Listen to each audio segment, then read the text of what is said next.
토요과학 강연 진행을 맡은 서울시립과학관 강연아입니다. 오늘은 토요과학 강연 네 번째 시간입니다. 강연에 참석해주신 여러분 정말 환영합니다. 애플민트님 안녕하세요. JYK님 안녕하세요. 코로나 이제 19 상황이 장기화되면서 방역 피로감에 의해서 우울감에 대한 우려가 계속되고 있습니다. 그처럼 정신건강에 대한 관심이 큰 시기인데요. 오늘 토요과학 강연 주제는 유재영 교수님께서 청소년을 위한 마음의 과학, 정신건강의학이라는 주제로 강의를 해주시겠습니다.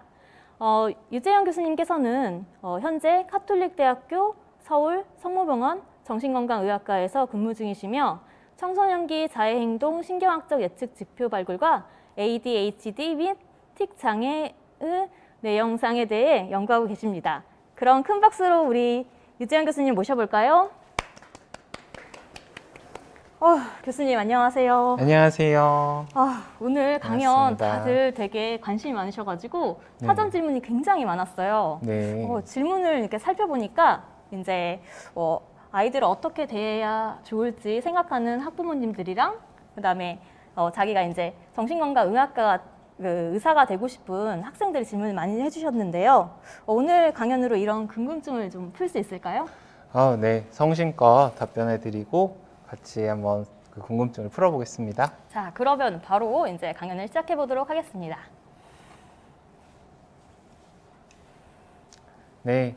소개 감사합니다. 저는 오늘 청소년을 위한 마음의 과학, 정신건강의학이라는 주제로 여러분들과 이렇게 만나 뵙게 됐습니다. 여러분들은 이 주제에 대해서 좀 낯설게 느껴지실 수도 있겠는데요. 사실 마음이라는 것은 우리가 흔히 객관적으로 관찰이 불가능한 것이라는 느낌을 좀 받습니다. 마음을 어떻게 볼 수 있을까요? 근데 한편 과학이라는 것은 굉장히 관찰 가능한 체계적인 지식을 이야기하고요. 그런데 마음이 과학이라고요? 이렇게 좀 궁금해 하시는 분도 계실 것 같습니다. 저는 그래서 오늘 여러분들하고 마음이 어떻게 과학적으로 규명될 수 있는지에 대해서 차분히 말씀을 드리고자 합니다. 오늘의 주제를 이렇게 세 파트로 좀 구성을 해봤습니다. 먼저 제가 좀 중요하게 생각하는 이 정신질환에 대해서 오해하시는 부분들을 좀 잘 알려드리고자 정신질환에 대한 오해와 진실에 대해서 짧게 말씀드리고요. 오늘의 가장 중요한 파트가 이 마음을 과학으로 알아보는 이 부분이겠고요. 마지막으로는 연결되어 있기에 또 중요한 우리라는 주제로 여러분들께 말씀을 드리겠습니다. 저희 지금 그러니까 실시간으로 질문해 주시면은 중간중간에 저희가 답해 드립니다. 지금 보니까 알루트브님께서 집중되고 이제 차분해지는 목소리라고 역시 상담을 잘해 주시는 정신건강의학과 선생님의 그 모습이 보이는 감사합니다. 네. 먼저 첫 번째 주제로 그럼 정신질환에 대한 오해와 진실에 대해서 여러분들께 소개해 드리고자 합니다. 여러분은 정신질환 하면 생각나시는 게 어떤 것이세요? 제가 이렇게 주변의 얘기를 들어보니까 첫 번째로는 특정한 사람만이 걸리는 병이다. 또 정신질환자의 범죄, 또 강제 입원 이런 단어에서 느껴지는 두려움에 대해서도 말씀을 하셨고요. 잘 낫지 않고 또 평생 약을 끊을 수 없다 이렇게 생각을 하시기도 하고요. 부끄러운 일이니까 이거 혼자서 해결해야 되는구나 이렇게 생각하시는 분들도 계시는 게 사실입니다. 정신질환에 대해서 저희가 좀 팩트체크를 한번 해보면은 사실 우리나라 성인 4명 중 1명이 정신질환을 경험하고요. 이게 많은 경우에는 청소년부터 시작이 됩니다. 이쪽에 오른쪽 표에서도 보시듯이 모든 정신장애에서는 한 25% 정도 이렇게 정신질환이 굉장히 흔한 질환이고요. 정신질환이 있는 사람이 범죄율이 정말 일반인과 다른가 보면 크게 다르지 않고 약 1000명 중 1명에서 3명 정도로 추산이 됩니다. 그래서 정신질환이 있는 사람이 반드시 범죄를 일으킨다. 이것도 사실은 아니라고 할 수 있겠습니다. 되게 그러네요. 왜냐하면 이렇게 4명이 모여 있으면 1명은 갖고 있다라는 그렇죠. 뜻이니까. 평생 한 번은 정신질환을 앓을 수도 있는 상황이 되겠죠. 또한 정신질환은 사실 뇌 신경계의 균형이 깨어진 뇌 질환입니다. 그래서 약은 균형을 잡는 것을 도와주는 역할을 하기 때문에 오랫동안 약을 드셔야 되는 경우들도 있고 잠시 복용하다가 중단하시는 경우들도 있겠지만 이런 어려움이 있을 때 약이 균형을 잡아서 회복을 도울 수 있는 그런 역할을 하고 있습니다. 또한 혼자서 해결하는 것이 사실은 늘 가능하지 않을 수도 있습니다. 그래서 그런 경우에는 정신건강의학과 진료 그리고 주변의 도움들을 받아서 효과적으로 해결할 수 있게 되면 여러분들이 좀 더 즐겁고 건강한 삶을 사실 수 있게 될 것이라고 생각을 합니다. 지금 여기 실시간 질문 왔는데요. 균형을 잡고 나면 약을 끊을 수도 있는 건가요? 라는 질문이 나왔어요. 네.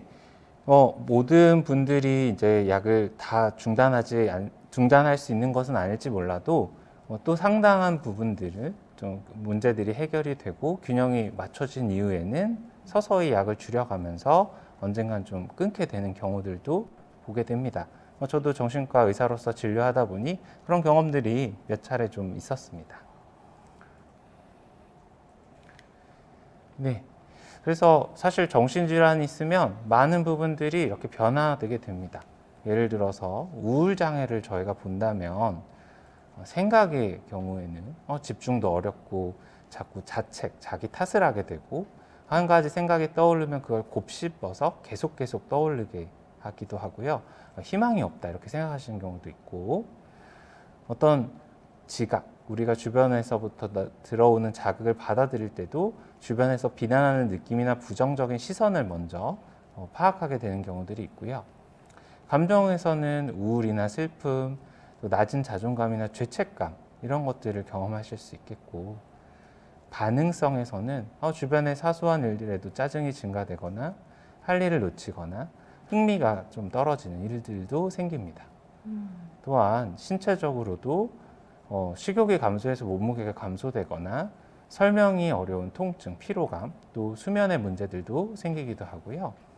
마지막으로 행동의 측면에서는 안절부절 못하고 활동이 좀 감소되고 무기력해지거나 심한 경우 자해 혹은 자살 시도로도 이어지게 되기도 합니다. 여기서 그 사전 질문 한번 오디세이 님이 질문하신 사전 질문을 좀 보려고 하는데요. 신경증과 정신증의 차이와 임상적인 치료 방법 차이를 궁금해 하셨거든요. 혹시 네. 답해 주실 수 있을까요? 네.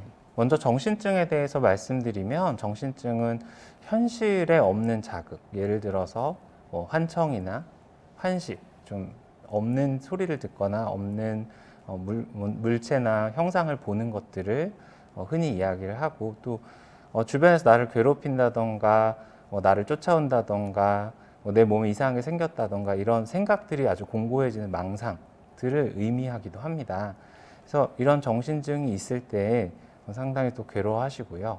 반대로 신경증은 좀 현실적인 상황들이 반영되어 있는 예를 들어 불안이나 우울, 초조함 이런 것들하고 좀 밀접하게 연관이 되어 있는 증상들을 이야기하는데요. 다만 신경증이나 정신증이 임상적인 치료 방법이 크게 다른 것은 아니고 어떤 경우는 신경증적이라고 생각하는 예를 들어 방금 말씀드린 우울장애에서도 정신증적 증상이 동반되기도 합니다.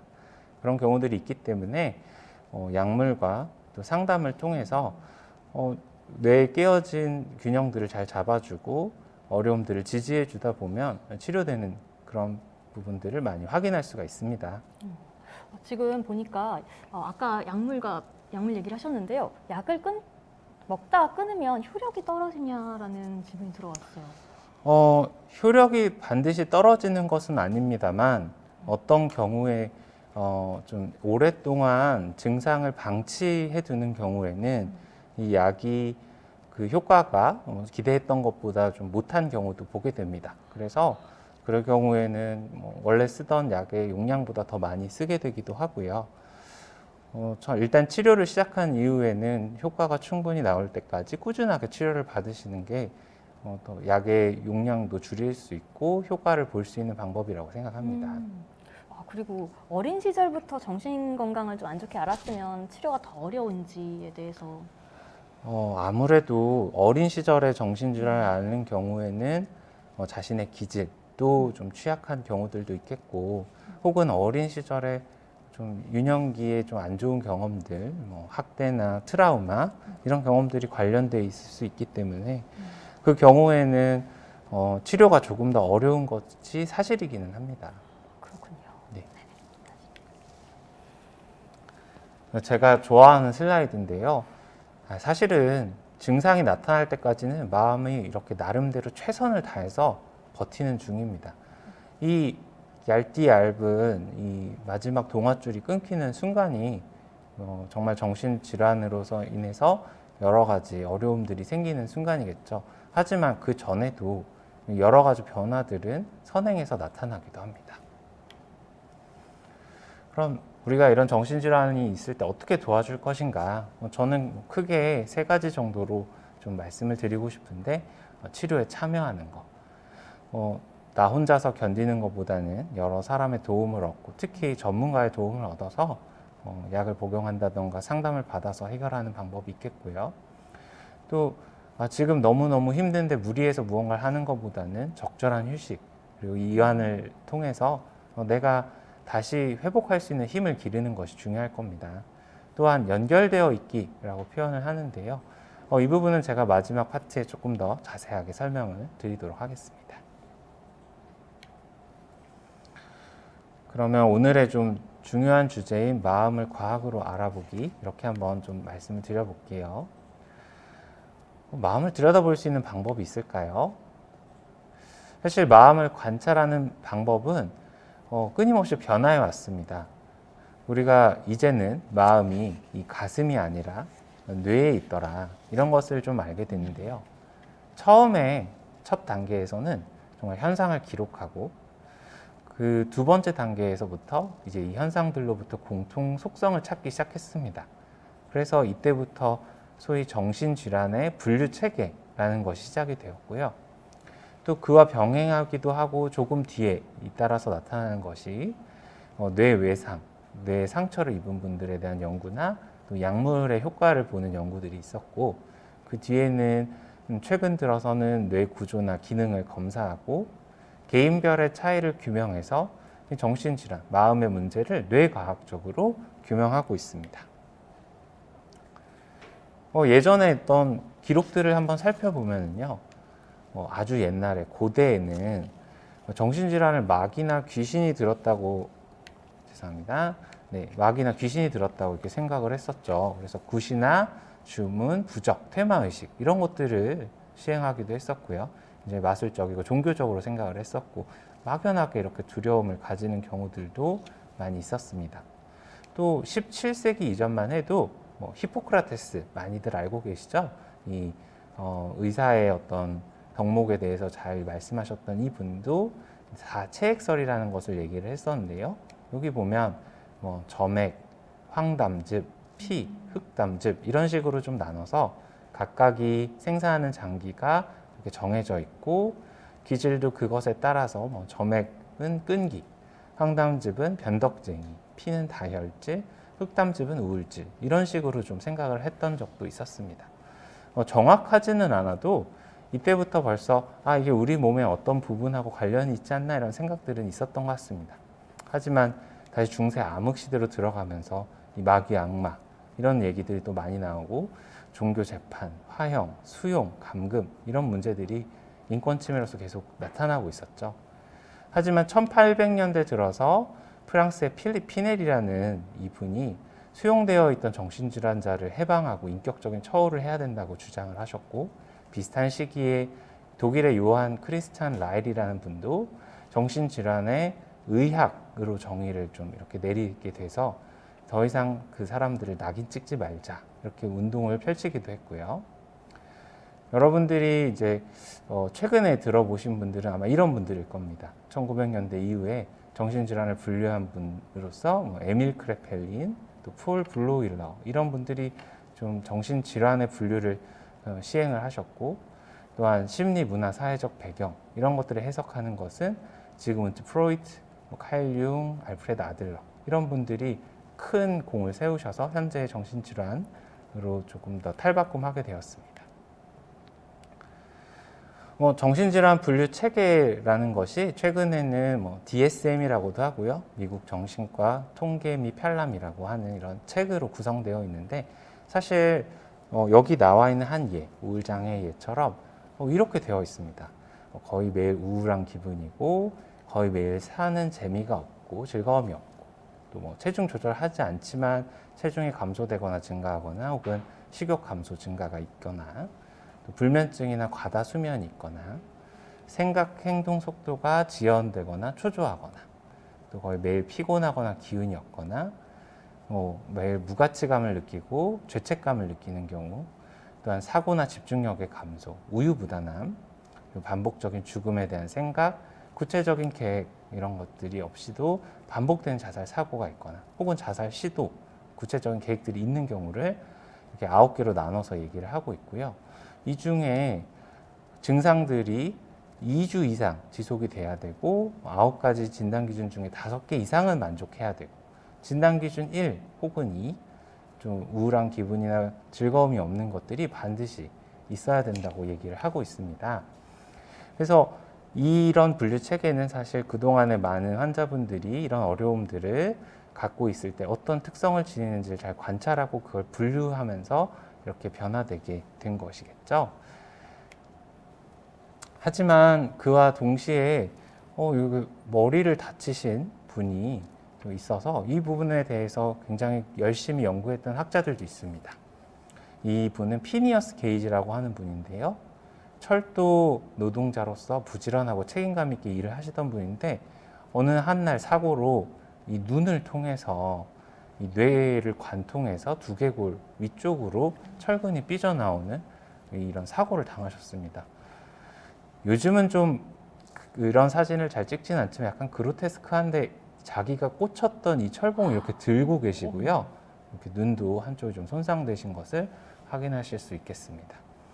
근데 이분이 이런 안타까운 사고 이후에 심각한 부상 후 성격이 급격하게 바뀌시고 굉장히 변덕스럽고 불손하고 상스럽고 완고하고 고집스러운 성격으로 바뀌었습니다. 또한 힘센 사람에 대한 동물적인 애착이 좀 생긴 것을 확인해서 뭔가 이 뇌 앞쪽 부분이 손상됐을 때는 이런 변화들이 생기는구나 이런 것들을 좀 알게 되는 기회였고요. 또 다른 케이스로는 헨리 몰레슨 혹은 HM의 사례라고 하는데요. 이분은 심한 경련, 뇌전증이라고도 하죠. 이것으로 인해서 이 뇌전증을 일으키는 부분이 해마라는 이런 구조물이라는 것을 알게 돼서 이 부분을 수술을 하게 되었습니다.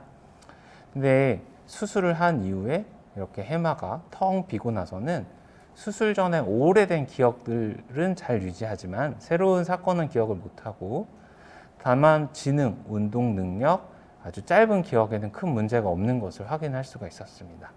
그러고 보니 제거한 건 해마뿐이니까 이 해마가 장기 기억의 저장의 역할을 하는 것임을 좀 다시 한번 알게 되는 상황이 되었고요.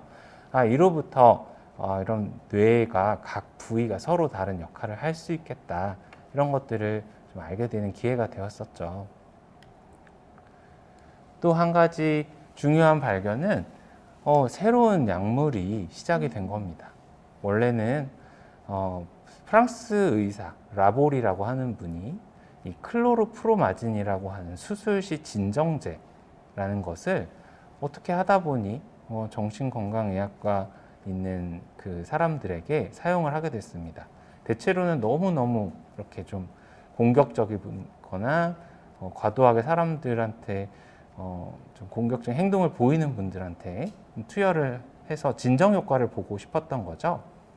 그랬는데 이 환자분들이 처음엔 말도 안 통하고 너무 행동도 조절 안 되던 것이 드라마틱하게 회복이 되는 것을 확인할 수가 있었고 이 약물의 첫 발견 이후에 다양한 약물을 개발하게 돼서 그 뒤에는 이런 정신건강의학과 약이 소위 도파민, 노르에피네프린, 세로토닌 등 다양한 신경 전달 물질하고 관련이 있다는 것을 알게 되었습니다.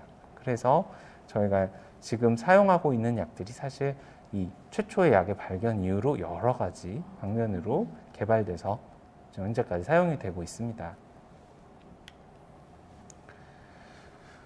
가장 최근에는 좀 이런 검사들을 병원에서도 시행을 하고 있습니다. 그래서 뇌파는 뇌의 전기적인 신호들을 이 겉에 뇌 피부에 붙여서 머리의 피부에 붙여서 뇌 활동을 측정하는 방법이고요. 또 수소, 물 분자에 있는 수소들을 신호를 받아서 이 뇌 안쪽에 있는 그 세밀한 구조까지 측정할 수 있는 기술인 MRI 이런 것들도 시행하고 있고요. 또한 기능적 MRI라고 하는 비교적 새로운 방법도 있습니다. 이것은 뇌 혈류의 변화를 통해서 뇌 활동을 측정하는 방법이 되겠습니다. 그래서 이렇게 새로운 것들을 저희가 보게 되다 보니 재미있는 발견도 할 수 있게 됐습니다. 예를 들어서 왼쪽에 있는 그림은 이 각각의 그림들이 서로의 감정들을 좀 보여주는 것을 아실 수 있겠죠. 아주 흥분하거나 화가 나거나 즐겁거나 또 이렇게 다친 상처를 보면 약간 구역질이 나거나 이런 것들이 있는데 이런 것들을 보여주면서 뇌 활성화된 영역을 어딘지 찍어봤더니 이 공포에 의해서 보시면은 우리가 뱀을 보면 굉장히 빨리 무서워지고 도망가야겠다 이렇게 생각을 하게 되겠죠. 원래는 우리 눈에서 들어온 시각적 정보가 이 안쪽의 구조물을 통해서 시각을 인지하는 후두엽까지 전달된 이후에 처리가 되는데 사실 이렇게 긴 길을 통해서 가다 보면 우리 반응하는데 너무 시간이 오래 걸리지 않습니까? 그럼 뱀에 물려서 죽을 수도 있겠죠. 그렇기 때문에 중간에 이렇게 빠르게 발현이 돼서 아미그달라라고 하는 혹은 우리말로 편도라고 하는 이 중요한 구조물로 연결이 되고 이것이 감정 중에서도 공포, 두려움의 반응을 크게 이끌어내는 구조물이라는 것을 최근에 좀 뇌과학적인 방법으로서 규명을 하게 되었습니다. 이게 네. 아까 거기에 ISPS가 뭐냐고 하시는. 네. 이거는 이제 국제 감정 사진 시스템이라고 얘기를 해야 되겠죠. International Affective Picture System 이렇게 얘기를 하는 건데 감정을 표준화하기 위해서 과학자들이 서로 만든 도구라고 생각하시면 되겠습니다. 이걸 사진을 보면 이 감정이 떠오른다라는 게 이렇게 있는 예, 그런 거. 그렇습니다. 네. 그렇군요. 그래서 사실은 우리가 이렇게 뇌의 여러 가지 영역들이 여러 가지 기능을 한다는 걸 또 알게 되기도 했는데요. 실은 한 부분만이 역할을 하고 있는 것은 아닙니다. 저는 이 뇌가 이 가까이서 보면은 시냅스라고 해서 이 부분과 다른 부분이 서로 이렇게 연결되는 구조들이 항상 수도 없이 많은 구조들이 있다고 생각을 하고 또 이 시냅스의 아주 작은 단위들 뿐만 아니라 이 뇌의 좀 큰 단위들도 서로 이렇게 연결되어 있는 구조이기 때문에 사실은 한 부분이 고장나도 다른 부분들도 영향을 받을 수 있는 그런 구조라고 생각을 합니다. 그래서 뇌가 굉장히 좀 이렇게 다양한 역할을 하는데 뇌 전체적인 부분들이 사용되고 있다는 것을 저희가 알고 있습니다. 그래서 여러분들이 보실 때 흔히 공부 잘하고 싶으신 학생들 또 학부모님들 계실 것 같아요. 근데 저는 이게 생각처럼 단순하지 않다고 생각을 합니다. 너는 머리는 좋은데 노력을 안 해. 우리 부모님들 많이 얘기하시죠? 근데 노력이 전부는 아닙니다. 정말 공부를 잘하려면 주의 집중력이 필요하잖아요. 근데 주의 집중력을 잘 유지하기 위해서는 사실 졸려도 어렵고 배고파도 어렵겠죠. 또 내가 기분이 너무 안 좋거나 화가 나 있는 경우도 주의 집중을 하기가 어렵습니다. 반대로 좀 편안한 상황에서 내가 어떤 인내력을 가지고 또 옆에서 막 격려도 해주시고 또 내가 무언가를 하고 싶어 하는 동기도 뚜렷한 경우에는 그걸 수행하는데 어려움이 없이 잘 주의 집중할 수 있는 경우들도 있습니다. 그래서 이게 굉장히 다양한 여러 가지 요소들이 좀 결합되어 있는 거기 때문에 저는 모든 것이 연결되어 있다. 이 말이 정말 중요한 말이라고 생각을 합니다. 마지막으로 저는 좀 요 말씀을 좀 드리고 싶어요. 사람들이 그럼 다 똑같이 느끼고 생각할까? 예전에 저희가 연구할 때는 예를 들어 우울증 환자분들 그리고 우울증을 한 번도 경험하시지 않은 분들 이렇게 모아서 뇌 영상을 양쪽을 비교를 했었습니다. 그런데 생각해 보면 사람들의 느낌이나 생각, 행동은 다 각자 다릅니다. 예를 들어서 시험을 너무 못 봤어요. 근데 어떤 사람들은 스트레스 지수가 이렇게 확 높아져가지고 엉엉 울기도 하고 속상해하기도 하고 밤에 잠을 못 주무시는 분들도 있겠죠. 그거보단 좀 덜하지만 집에 가서 부모님한테 속상하게 혼날까봐 걱정하는 사람들도 있을 거고, 시험 그럴 수도 있지 뭐 그까이 거 한 번 실수한다고 큰일 안 나잖아 이런 분들도 있거든요. 이렇게 스트레스 지수도 상대 사람에 따라서 다 다르게 되겠죠. 그럼 분명히 사람이 다 똑같지는 않고 개인별로 차이가 있다는 그런 것을 우리가 알 수 있겠는데요. 그렇기 때문에 사람의 느낌을 알 수 있는 방법이 있는지, 또 매일매일의 차이를 확인할 수 있는 방법이 있을지, 또 스트레스로부터 정신질환의 발생을 예측할 수도 있는지, 저는 이런 의문들이 자꾸 좀 생기더라고요. 근데 저 나름대로 공부를 해보면서 스트레스를 받는 과정에 대해 생각을 해봤는데, 흔히 우리를 좀 긴장하게 하는 것들이 여러 가지가 있습니다. 친구 관계, 부모님과의 관계, 학업에 대한 부담감, 외모나 옷차림, 경제적인 어려움이나 또 이런 강압적인 분위기, 학교 폭력, 따돌림, 또 어린 시절 트라우마 경험 같이 다양한 것들이 우리한테 사실 우리가 원해서 주어지는 거라기보다는 이제 우연히 주어지는 거겠죠. 근데 이런 고통스러운 경험들 속에서 나의 생각이나 감정이 수용되는, 좀 받아들여지는 경험을 했을 때 마치 이렇게 볼록 렌즈가 이렇게 스트레스를 좀 모아주는 것처럼 스트레스 세기가 좀 줄어드는 경우들도 있습니다. 하지만 반대로 나의 생각과 감정이 무시당한다면 어떨까요? 더 크게 화가 나겠죠. 네. 그래서 스트레스가 더 커지는 경우들도 보게 됩니다. 그래서 저는 스트레스는 또한 한 종류로서 마음을 비트는 일에 비유를 해볼 수도 있겠습니다. 저희가 걸레 짤 때 세게 짜면은 물을 좀 많이 이렇게 좀 이렇게 떨어뜨릴 수도 있겠죠.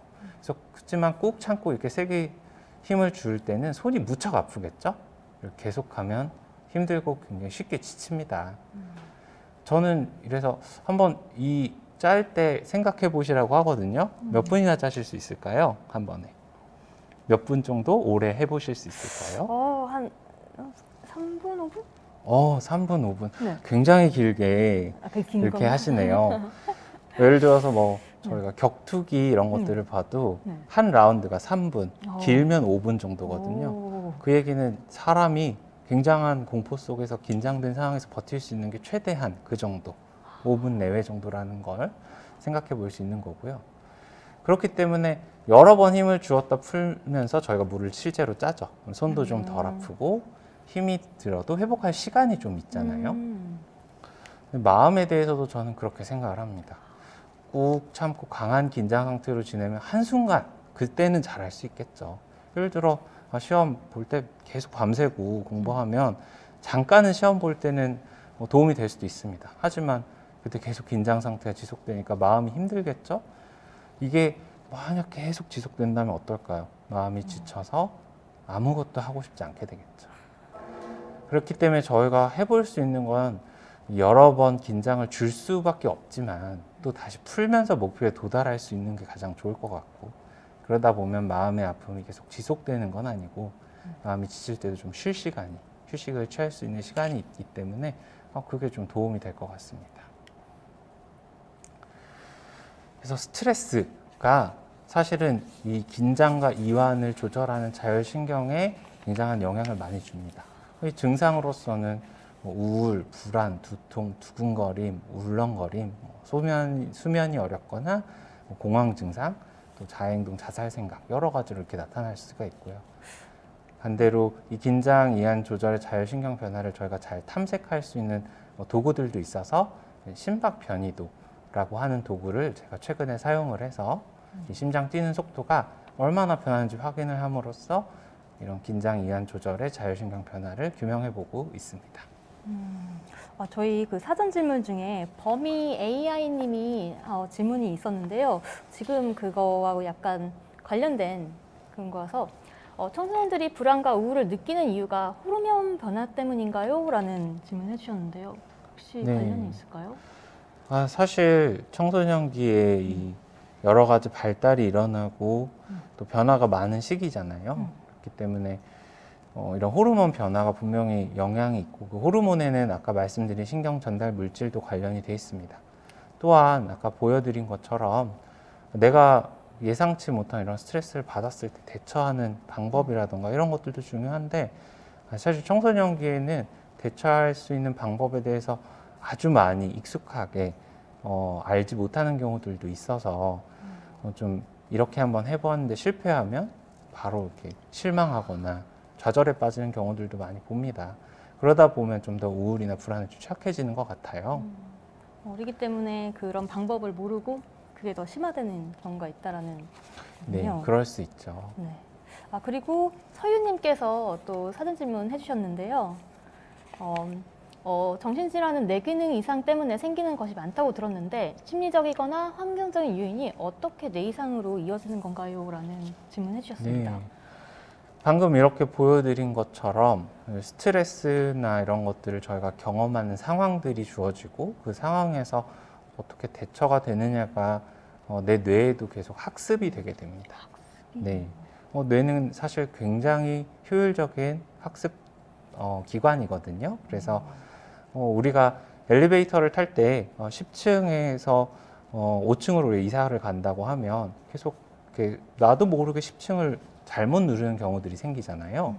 그런 것처럼 뇌가 부정적인 사건을 자꾸 경험하고 그 경험으로부터 앞으로도 이런 일이 계속 발생할 거야 라고 생각을 하게 되면 그런 것들이 학습이 되게 되죠. 그런 부정적인 생각이 떠오르고 그것이 감정으로도 이어지고 결과적으로는 크게는 정신질환으로까지도 연결되기도 합니다. 그렇군요. 네.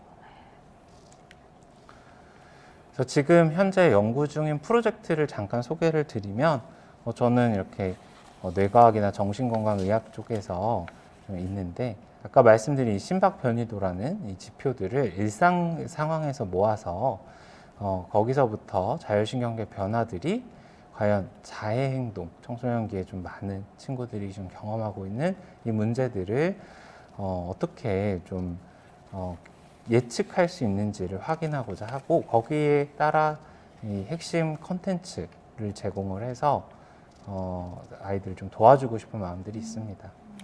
또한 이 요즘 딥러닝 이런 얘기들 많이 나오잖아요. 그래서 아주 정확하게 예측을 해야 되는데 그 경우에는 자해 행동이 있을 때와 없을 때의 차이를 아까 말씀드린 이런 심박 변이도를 통해서 규명하고 클라우드에서 딥러닝해서 다시 좀 알려줄 수 있는 방법이 있다면 스스로 먼저 이런 예측된 지표로부터 얻어진 시그널을 사용해서 내가 지금 많이 힘들구나, 나 좀 많이 스트레스 받고 있구나, 그걸 알려주고 싶은 그런 연구를 좀 진행을 하고 있고 지금 자해행동 청소년뿐만 아니라 정상대조군도 같이 좀 모으고 있는 상황입니다.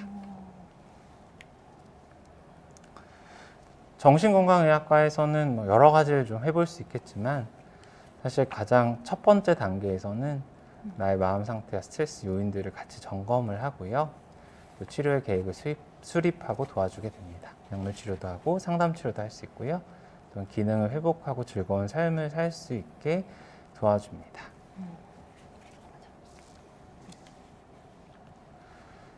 그래서 저희가 이제 마지막 파트까지 도달했습니다. 연결되어 있기에 중요한 우리 좀 얘기를 드릴 건데요. 혹시 사회자님은 연결되어 있기가 중요한 이유 어떻게 생각하세요? 연결되어 있기에 중요한 이유? 내가 어떤 큰 힘든 상황에 있을 때 누군가가 나를 도와줄 수 있지 않을까? 맞아요. 네. 저도 이 생각을 해봤어요. 이 세상에 내가 혼자라면 어떨까? 아파도 위로해줄 사람이 없고, 좋아도 같이 즐거워해줄 사람이 없고, 대단한 성취에도 아무도 기뻐해줄 사람이 없다면, 그때 내 기분은, 혹은 내가 무언가를 위해서 이렇게 살아가는 것이 어떤 느낌일까? 좀 그런 생각을 많이 했었거든요. 요즘 뭐 청소년뿐만 아니라 뭐 어른들도 많이 하잖아요. SNS 연결망을 이렇게 그림으로 분석을 해보셨는데 신기하게도 뇌의 연결하고 아주 비슷합니다. 그래서 뇌도 이렇게 아주 복잡하게 연결돼 있고 어떤 곳은 다른 곳과 이렇게 통신이 많은 그런 뇌의 영역도 있는데 여기서는 이 사람은 굉장히 여러 사람과 이렇게 연결돼 있죠. 또 다른 곳은 또 다른 영역과 이렇게 소통을 하고 있습니다. 그래서 우리가 여러 단계를 이렇게 거치면은 우리가 전체가 다 이렇게 연결되어 있는 구조로 볼 수가 있겠죠. 근데 잘 또 사회를 들여다보면 끊어진 연결 고리들이 있습니다. 특히 학교를 떠나는 청소년들을 저는 많이 보게 되는데요.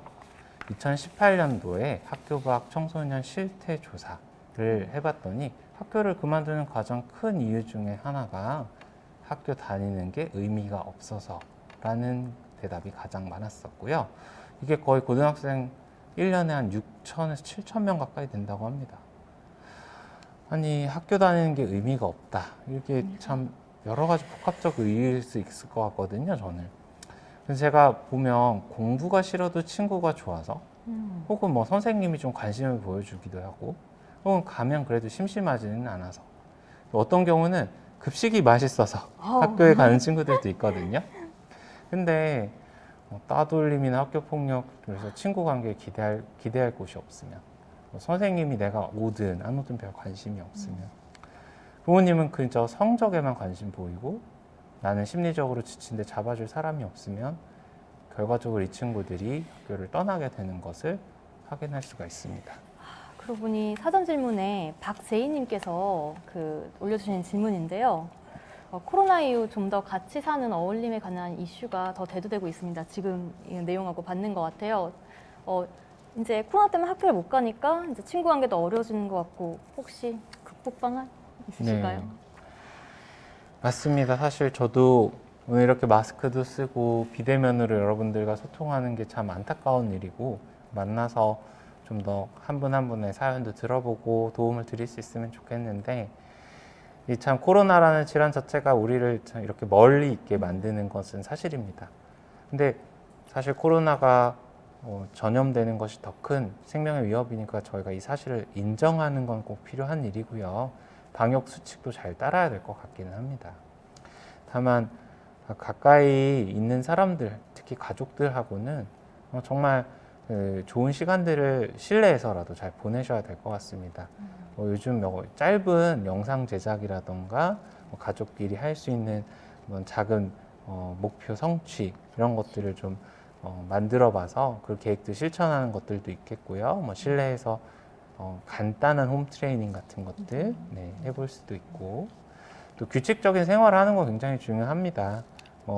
당연히 그렇지만 우리가 예측 가능한 그런 삶의 궤적들을 따라가다 보면 불안이나 초조함도 좀 감소되고 또 저는 가장 중요하다고 생각하는 건 가족 구성원들이 서로 격려해 주는 거. 서로 격려하기. 네, 진짜 많이 힘들겠구나.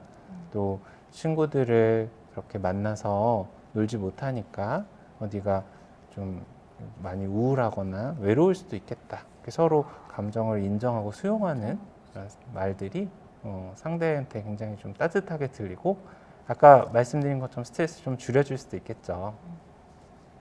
그런 것 같습니다. 네. 사실 그렇지만 또 가정에서도 이런 어려움들이 있습니다. 이건 사실 코로나 이전에도 이미 얘기됐던 건데 가족과 하루 13분 보내는 경우들이 많다고 하고요. 아이들이 원하는 게 화목한 가정이라는 얘기도 있고 코로나19 장기화로 방치된 경우도 많고 가출 원인 1위는 부모님의 무관심 이렇게 얘기를 하기도 합니다. 그래서 코로나 이후에는 점점 더 이렇게 혼자 지내는 아동이 모든 학년들에서 조금 많이 나타나고 있고 코로나 이전에 비해서 이후에 훨씬 더 보호자 없이 지내는 날도 좀 늘어나고 있어서 사실 부모님들도 상당히 어려우신 상황은 맞습니다만 아이들이 굉장히 좀 이렇게 떨어져 있고 소외된다는 느낌을 받는 경우들이 많이 있는 것 같습니다. 그리고 때로는 이 어려움이 한 번에 옵니다. 난 친구랑 다퉜고 이번에 다투면서 기분이 안 좋아서 성적도 떨어졌습니다. 그랬더니 부모님이 너는 공부는 안 하고 뭐 했니? 놀았니? 이렇게 꾸중하시겠죠.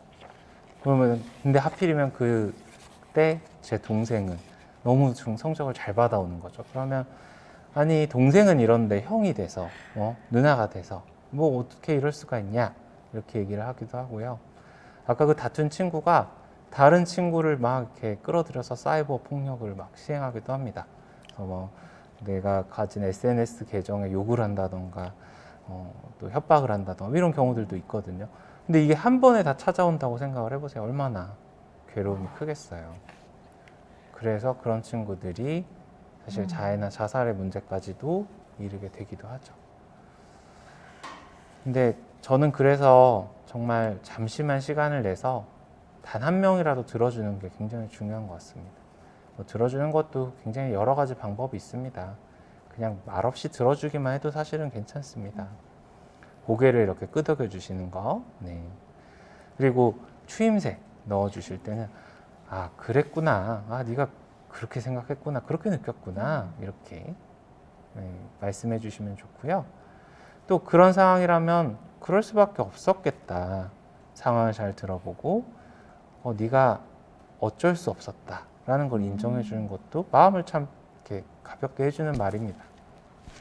그러고 보니 그 라이트 옐로우님이 이제 청소년기 마음과학을 이해하기 위한 부모님의 가장 중요한 자세를 물어봐줬는데 이 슬라이드가 네.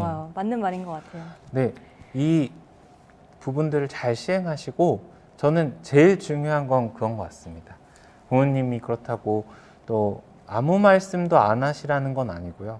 또 잔소리를 하고 싶으실 때도 있을 거예요. 그죠? 근데 적어도 저는 한 번이라도 처음과 끝이 다 좋은 대화를 해보시는 건 중요한 것 같아요.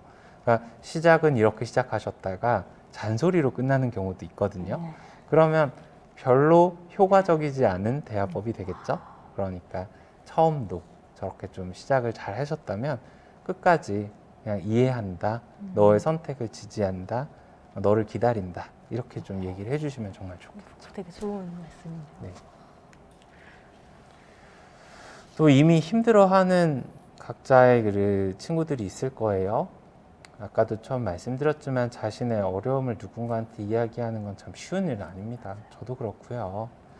내 주변에 이야기할 수 있는 사람이 없다고 생각할 수도 있습니다. 부모님도 다 나를 별로 신경 쓰지 않는다. 선생님도 그렇다. 친구들은 날 싫어한다. 이럴 수도 있죠.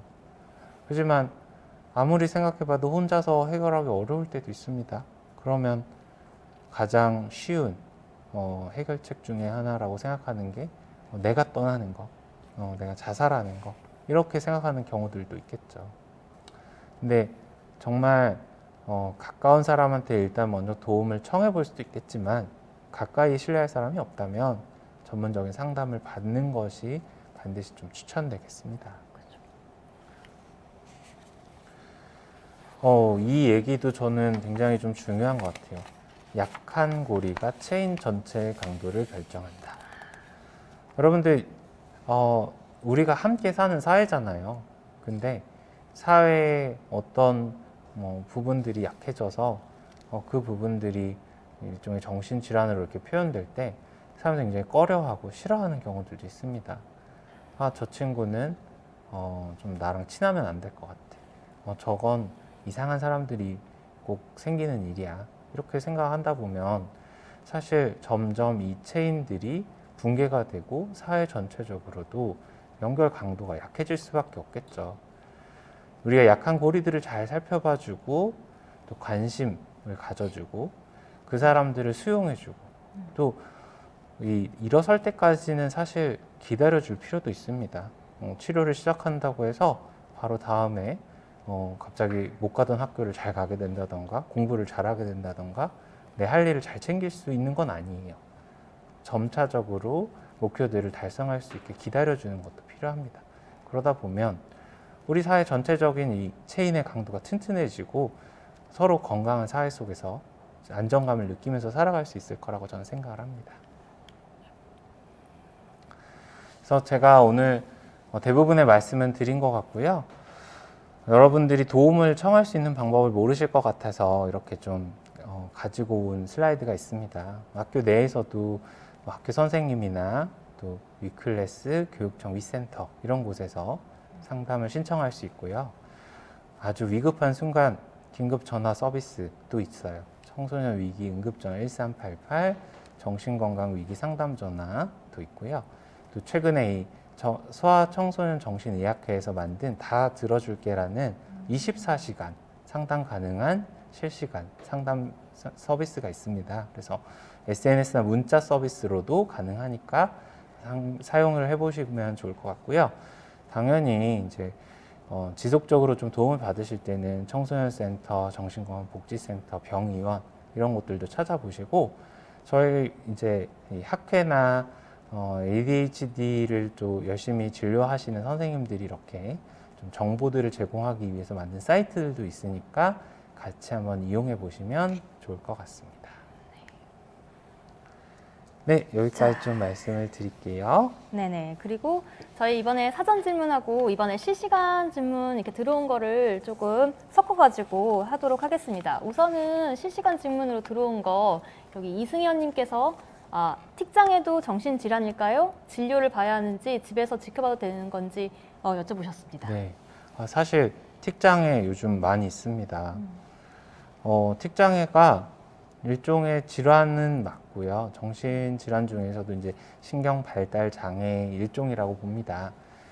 내가 그런 행동을 하고 싶지 않은데 나도 모르게 무의식적으로 행동이 튀어나오거나 소리가 나오거나 이런 것을 저희가 틱장애라고 하고요.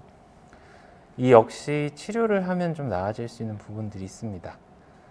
틱장애 주로 치료하는 방법은 현재까지는 약물이 가장 또 강력한 치료 방법이기는 합니다만 습관 뒤집기 훈련이라던가 인지행동 치료를 통해서도 일부 좀 호전을 보는 경우들도 있고요.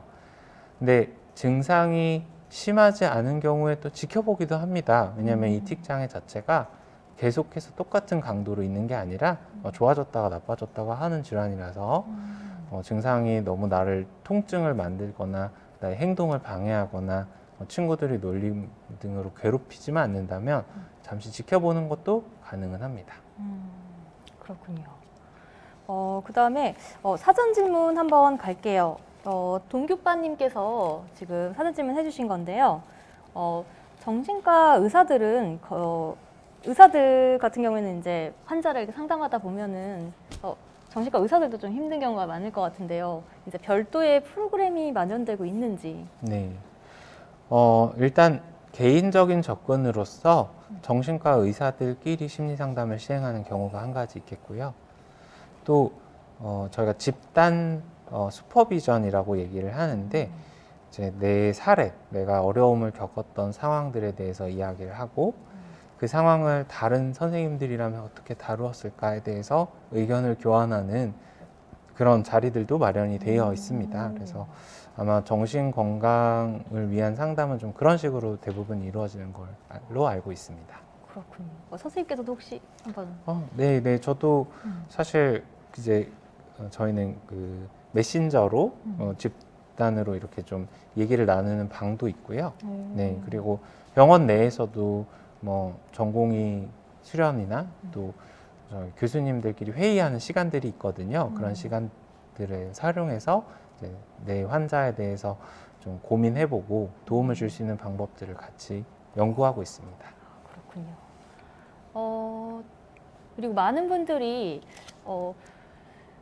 잠깐만요. 아까 청소년들이 도움받을 수 있는 내용이 있는 슬라이드를 나중에 인스타그램에 올려줄 수 있냐고 물어봤는데. 네. 이 슬라이드 네. 얼마든지 또 네네. 가져가셔서 언제든지 오. 활용하셨으면 좋겠습니다. 그러면은 저희가 잘 정리해가지고 드리겠습니다.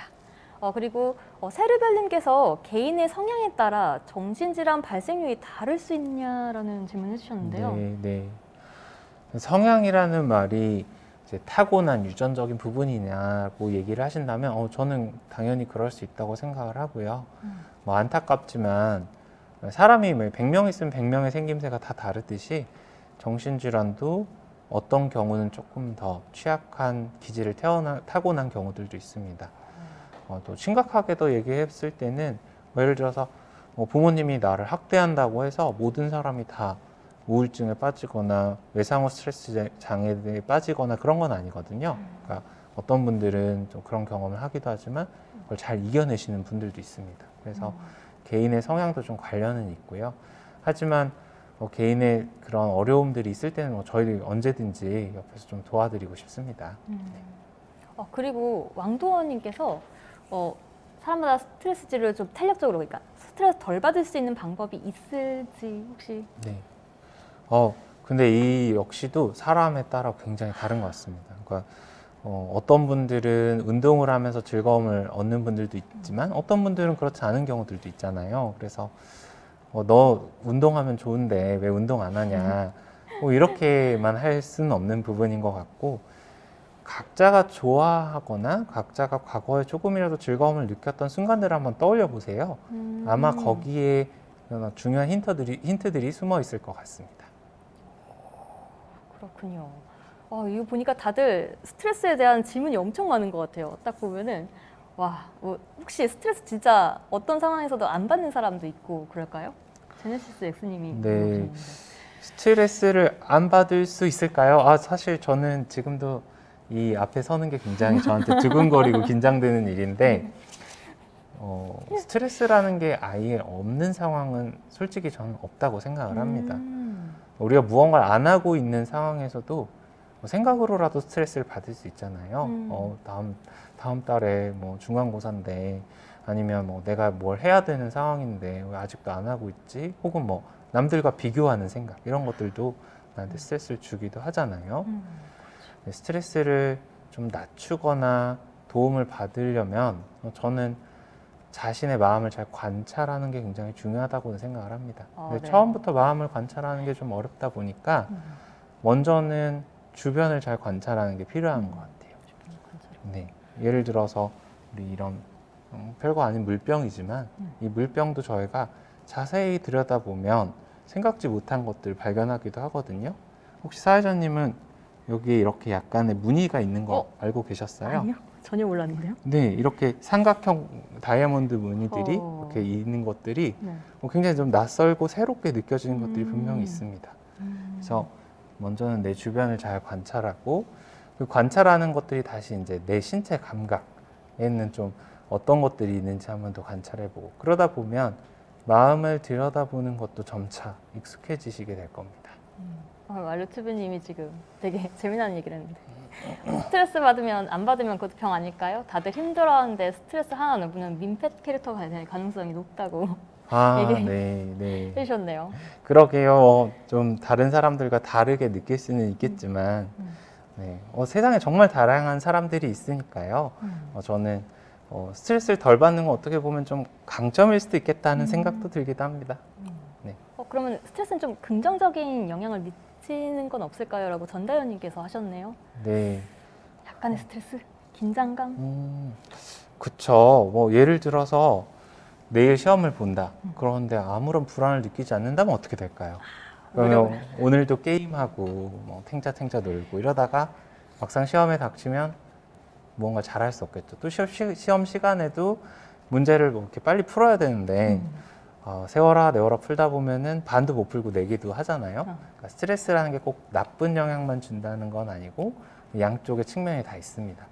근데 평소에 스트레스를 조절하는 이런 느낌을 잘 받기 위해서 저희가 또 추천하는 방법 중에 하나가 점진적 근육 이완법이라는 게 있거든요. 이렇게 한쪽 주먹에 부들부들 떨릴 정도로 힘을 꽉 주셨다가 한 5초 정도 기다렸다가 완전히 풀어서 힘을 하나도 주지 않는 이 느낌들을 받는 연습을 하기도 합니다. 다른 손이나 혹은 목, 어깨, 다리 이런 부분들도 저희가 강력하게 힘을 주었다가 잠시 멈추었다가 힘을 푸는 그런 것들을 통해서 내 몸의 스트레스를 조절할 수 있는 느낌들을 이렇게 받게 도와드릴 수 있는 방법들을 소개를 하고 있습니다. 오, 좋군요. 와, 방금 했는데 되게 뭔가 마음이 좀 편해지면서 그런 것 같아요. 그다음에 PMS 또 호르몬의 영향으로 우울해지는 건가요? 개인 차이가 있는 것 같은데 개선 방법이 없을까요? 하고 똑똑 과학산자님이 얘기해 주셨는데요. 아, 네. 진짜 이 네. 저 여성분들이 아마 이 부분을 굉장히 중요하게 생각하실 것 같고 생리전 증후군이 실제로 최근에는 너무 심한 경우엔 생리전 우울 장애라고 진단할 수 있는 경우들도 있습니다. 그래서 이 사이클에 따라서 사실 여성 호르몬이 조금 기여하는 바가 있고 실제로 우울증의 비율도 남자보다는 여자가 좀 더 높고 그런 것들은 있고요. 이 부분에 대해서 저희가 이미 사실 알고 있는 부분은 사이클이 있다는 겁니다. 그러니까 내가 거의 규칙적으로 생리를 하고 있다면 생리 시작할 때쯤에 그런 느낌이라던가 혹은 생리 시작할 때쯤에 상황들을 이미 알고 계실 것 같고 그 상황을 좀 잘 대비할 수 있는 방법들이 여러 가지가 있을 것 같습니다. 미리 좀 휴식할 수 있는 시간을 만든다던가 즐거운 경험들을 준비해 놓는다던가 그런 것들도 가능할 거고 정말 심해서 내가 스스로 조절하기 어려운 경우에는 약물을 복용하는 것도 하나의 방법이 될 수는 있겠습니다. 약물도 있군요. 자, 그 다음에 엄마의 감정 심리 상태가 태아에게 영향을 줄 수 있냐고 MJ님께서 물어보셨어요. 네, 좀 그래서 우리 복잡한 있을 때부터. 부분인 것 같습니다. 아직까지 어떤 영향을 얼만큼 주느냐에 대한 정확한 답은 없습니다만, 실은 엄마가 느끼는 스트레스가 있을 때 그 스트레스 호르몬이 태아의 그 체내 환경에도 영향을 준다고는 알려져 있고, 그 스트레스 호르몬의 대표적인 것이 이제 코티졸 그리고 성장 호르몬이거든요. 그런 것들이 영향을 주면서 태아의 발달에도 약간의 변화를 줄 수 있다고는 생각은 합니다. 그렇기 때문에 어떤 부분은 유전이 된다고도 생각을 하지만 어떤 부분은 이 유전자가 발현되는데 조절을 하는 그런데 이 스트레스 호르몬들이 역할을 하기도 한다고 알려져 있거든요. 아마 우울증인 어머님이나 이런 분들의 자녀분들이 우울증을 경험할 확률이 높다는 것은 그런 것들도 좀 관련이 있을 거라고 생각이 됩니다. 그렇군요. 임신하게 되면 굉장히 안정적인 상태를 유지를 해야 되겠네요. 네, 제 남편한테 말을 해주고 싶군요. 네. 그 다음에 부모들이 청소년들의 학업적 우울이나 스트레스를 도와줄 수 있는 방법은 어떤 게 있을까요? 하고 이승현님께서 네. 사실 부모님이 학업을 대신해 주실 수는 없는 거죠. 그건 뭐 너무 명확하고 친구 관계도 대신해 주실 수는 없습니다. 저는 이렇게 말씀을 드립니다. 청소년 정도 되면 선택을 해야 되는 위치에 더 올라왔다고 생각을 합니다. 더 이상 부모님이 이렇게 해라 저렇게 해라 하는 말로도 움직이지 않는 경우들도 많고 오히려 또 부모님의 선택에 대해서 비난 당하는 경우들도 거꾸로 있으실 것 같아요. 엄마 말대로 했더니 이렇더라 이렇게 청소년들이 화를 내기도 하거든요. 저는 우리 상황들을 잘 한번 살펴보고 선택할 수 있는 여러 가지 가능성에 대해서 생각해보고 각각이 장단점도 있겠고 나한테 미치는 영향들도 있을 겁니다. 근데 청소년들이 그런 것들을 다 잘 알지 못하는 경우들도 있으니까 먼저 아까 말씀드린 것처럼 잘 경청하고 수용해 준 뒤에 대안을 모색할 때 조심스럽게 부모님이 생각할 땐 이런 대안도 있을 것 같다고 말씀해 주시고 그 뒤에는 선택을 스스로 할 수 있게 도와주시면 좋을 것 같아요. 그래야 자신이 선택한 것들이 어떤 영향을 미치는지도 알 수 있고 그 후에 자신이 또 어떤 선택을 할지에 대한 고민들이 충분히 더 늘어날 것이라고 생각이 되거든요. 되게 이제 마지막 질문을 해보겠습니다.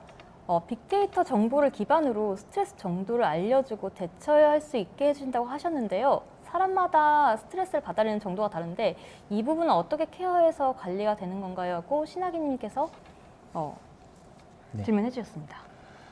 저 데이터를 모으면서 이제 또 한 가지 저희가 웹 기반 감정 조절 기록지라는 걸 같이 좀 쓰도록 부탁을 하고 있습니다. 그러니까 내가 그날 좀 경험했던 사건이 어떤 감정을 일으켰는지, 또 나는 그걸 어떻게 다루려고 했는지, 그런 감정 조절 전략에 대해서도 물어보게 되고, 또 다시 그 부분들이 나한테 미치는 영향, 결국 내가 어떤 행동을 하게 되거나 어떤 감정을 겪게 되거나 이런 것들도 알려달라고 부탁을 하고 있거든요. 사실 사람마다 스트레스의 강도, 크기는 다 다르기 때문에 그걸 아주 정량화해서 일정하게 딱 보여준 수치로 말할 수는 없지만, 개개인이 가지는 어떤 신경 상태를 잘 측정하다 보면 일정한 톤이 있다고 저는 생각을 하고요. 이 톤에서 업다운이 이제 생길 수 있겠죠. 이 톤으로부터 많이 벗어나는 이 상황들이 아마 스트레스나 이완과 관련된 신호일 가능성이 높다고 생각을 해서, 그렇게 해서 빅데이터로부터 좀 신호를 규명해 보려고 하고 있습니다. 대답 감사합니다. 오늘 진짜 그 어느 때보다도 첫 채팅도 질문도 푸쿵 공감도 많은 강연이었는데요. 교수님 오늘 실시간으로 강연을 이제 진행하셨는데 소감이 좀 어떠셨나요?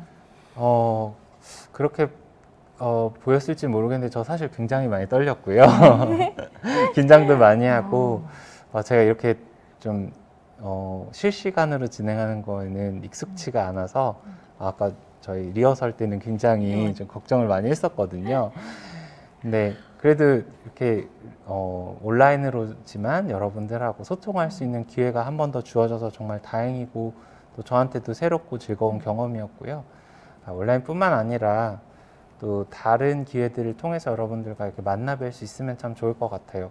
정신적인 어려움이 있어서 저한테 치료를 받으러 오시는 분들도 있겠지만, 그렇지 않더라도 여러분들과 좀 어려움들을 다룰 수 있는 방법에 대해서 상의하는 것은 언제든지 저도 즐거워하는 일이니까 다음에도 좀 이런 기회들이 잘 마련될 수 있으면 좋겠습니다.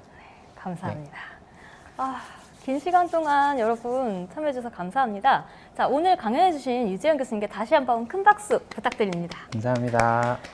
저희 토요과학 강연은 4월 24일 자가발전 나노소자, 나노발전기로 다시 찾아뵙겠습니다. 또한 토요과학 강연 2기가 5월 15일부터 시작되니까 많은 관심 부탁드립니다. 자, 지금까지 시청해주신 여러분 대단히 고맙습니다. 다음 시간에 또 만나요. 네.